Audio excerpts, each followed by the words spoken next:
Are you a real estate investor looking to sharpen your skills or a newbie looking to become one? You're in the right place. Welcome to Where Should I Invest? Real Estate Investing in Canada with your host, Sarah Larby.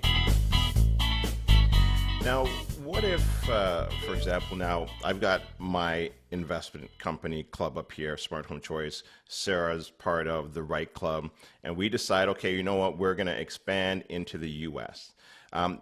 Can you do that just from your, you say if I bought a property down to do it from home, or do I actually need to buy an office space? And then on top of that, do I actually have to hire somebody as well to am I providing jobs there?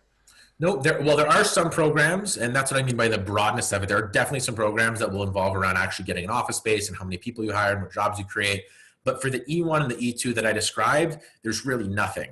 Like with my E2, especially if you already had revenue coming from there in any source, you really don't need anything. You can just go live there. And it's under the guise of, we already do business with this country. I'm there to build relationships and meet people, and that's what I'm there for. I'm not getting it based on I have to create jobs or anything. The E1 is similar. So you do have to make the investment, let's say 100 grand, but they don't really dictate where you have to put that. You could open a new bank account, register a new corporation, put 100 grand in the bank account, tell them what you're going to use it for, submit kind of a business plan of what's going to be happening, because they will want that. But then it's up to you how you do it. They're not going to hold you to any certain number of jobs or a particular space. You could totally work from home as long as you meet all the other criteria. That's for those two visas. There are other ones, but I think this is why a lot of people are gravitating towards the E1 and the E2, and multiple lawyers I spoke with gave the same advice. It just seems like those are the easiest, where you don't have all those obligations and requirements. You can just go ahead and get down there and do whatever you need to do to run the business. All right. I mean, it is interesting. Can I ask which one you applied on? Yeah, so mine was the E2 visa, because for the marketing company, a majority of our revenue was already coming from US clients. So we were able to qualify for that. And you said it was good for 5 years, or is it 2 years? 5 years. A lot of places you'll Google, they'll say 2 years or 3 years. But when I talk to the lawyers that are doing mine, apparently you can apply right away for a full 5 year period. Mm-hmm. And if it gets approved, you get 5 years, and you can renew it indefinitely. So there's no cap that when your E2 or E1 runs out, you have to get something else or go back. You can just keep renewing. I've had my lawyer tell me they've had clients renew their E1s or E2s 5-6 times. They're just still down there. They've been living there. They have kids. They have houses. It was just easier than going to, for example, getting a green card, which is like a permanent residency, or becoming a citizen, which, by the way, then makes you, for tax purposes, a U.S. citizen, which has one of the strangest tax systems in the world, in the sense that once you become a green card holder or a citizen in the U.S., you pay taxes in the U.S. no matter where you go. Whereas Canada has a residency system. If you don't live in Canada and you just revoke, say, no, I have no address there, I don't live there, even if I'm a citizen, I don't live there, I don't do business there, I have no connection, I'm going to the U.S., you'll only pay tax in the U.S. But if you're a U.S. actual permanent resident, like green card holder or passport holder, you can go wherever you want. You can leave the U.S. Say, no, I don't have a house there. I don't have a presence there. I don't have a business there. So long as you hold that U.S. passport, no matter where you go in the world, you're going to pay tax in the U.S. So some people opt to stay on visas forever to avoid that as well. Right. Now, here's something that people always worry about as well, too, right? And maybe not so much for entrepreneurs, or depending on how long you've been an entrepreneur for, but do you lose your OHIP? No, I mean, after 6 months. If you revoke complete ties to Canada, sure, you end up losing a lot of things, and I don't know the exact details, but from my understanding, that means you got to have no address, no family connection.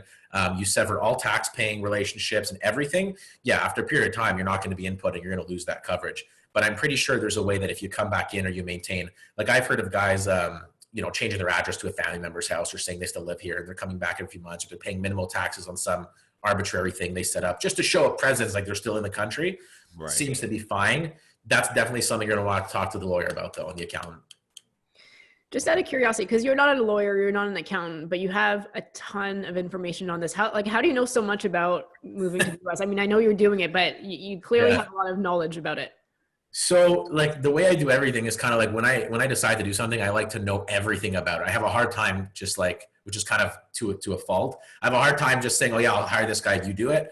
I kind of went through this process for about 1.5 years where I already knew when the pandemic started, I'd probably want to set this up. And so I started just talking to literally lawyer after lawyer after lawyer. And I would compare processes. This guy said this guy said, and I start to find what seems to be the commonalities, what seems to be overlapping, and what makes the most sense. And then I'd run that through accounting teams, then a different accounting team. I'd do a US firm and a Canadian firm. Where are they different? What are they missing? And I start to like talk to all until I found this perfect thing. And then I'd also have friends start going down there kind of ahead of me, like last year. And I start comparing their process. What did they go through? How did they, like, what were the issues? Who did they deal with? How did they set up their corporations? How did they set up their visas? And I kind of took all that information from all those sources and kind of came down to this, like, okay, this seems to be the easiest and most streamlined way to go through it all. Right. Now, I also heard something about the green cards where, and I think it might have happened last year, that in order to get the green card right now, if you were trying to apply for that now, that you would have to be vaccinated. Now, I'm not sure if you've heard that or not.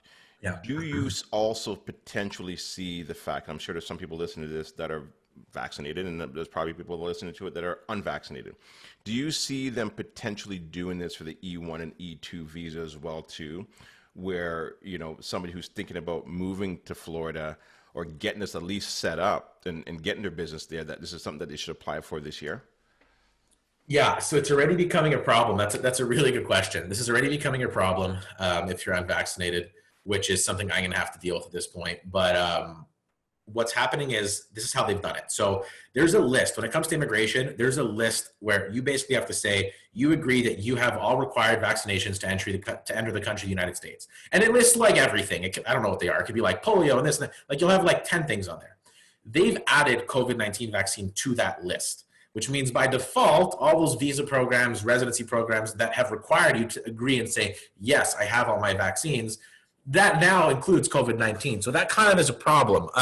My last lawyer's update on that, when I asked him about it, was saying at the time of my filing, which was about 2 months ago, the filing, I guess, he said it still wouldn't have been an issue because we had filed. It shouldn't be a problem. Once we have the visa, we can get through the border. It's no problem. They can't deny you.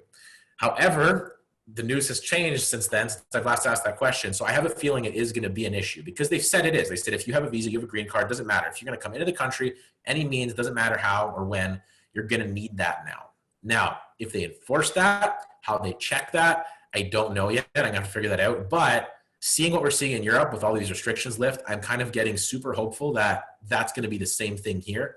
I can't see how all of Europe is going to start letting this up, and then we're going to be the only ones hanging on to it. So you can still apply without it. You can apply for your visa without showing your vaccines. It's just going to come down to the final, like when you go to cross that border and sit with that customs agent, or potentially they could ask you at the consulate when you go to do your first sign off.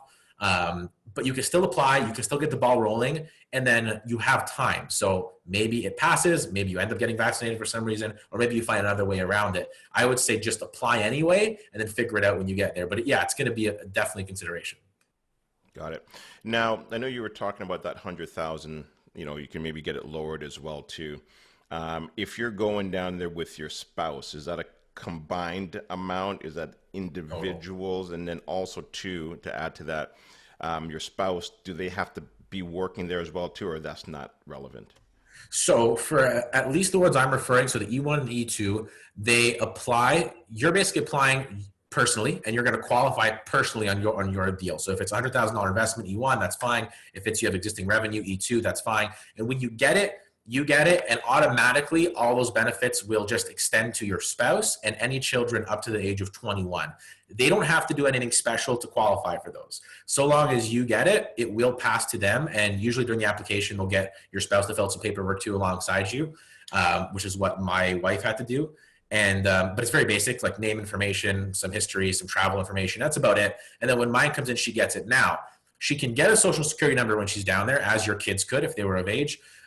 She can work if she wants to. She can get a job. She can open bank accounts, but she does not have to as a requirement. The only requirements that need to be met are mine personally that I applied with. So if I say I'm doing with the US, I got to continue doing business with the US. And in 5 years, if my revenue threshold had dropped, they can revoke it. They say, no, we're not going to renew it. Same thing with your investment. If 5 years goes by and you're not doing business anymore, you close down, you pulled your investment out, you're not going to be able to renew that E1. So the only requirement is that you keep doing what you were there for and you qualified for. Your family, it's just like a bonus. They can do whatever they want. They can work, they can not work, they can stay home, they can work in your business. Doesn't matter. They get it by default. Right. What about franchises? Cool. Yeah. What about franchises? How does that work? Like, you know, maybe you can do the real estate thing, and then maybe your spouse can maybe, pick up a little Dunkin' Donuts or whatever they've got down there for like 20, 30,000. Maybe just hire two people. 100%. I mean, as far as I can tell, the E1 visa, the franchise will qualify because it is an investment. Like if you have a solid business plan, you say, yeah, I'm going to buy Dunkin' Donuts. Here's the cost. Here's the setup. That's an investment in the United States. It's a business. Does it have to be the same investment though, or can you switch it up along the way? No, you can switch it up along the way. As far as I know, you would just have to, when you go reapply the next time, like to renew, you'd give all the new information, because every renewal is like a new, like they won't disqualify you, to be clear on that. They won't disqualify you in the middle of a term. So like if I go in now and I get a 5-year, if I stop doing business right now, they're not going to cancel it. It's just when the end of the 5 years comes up and I go to renew it, they'll reevaluate. So if on the E1 you've changed business, that's fine. So long as you still qualify under the same like requirements and credentials, it won't be an issue, I don't think.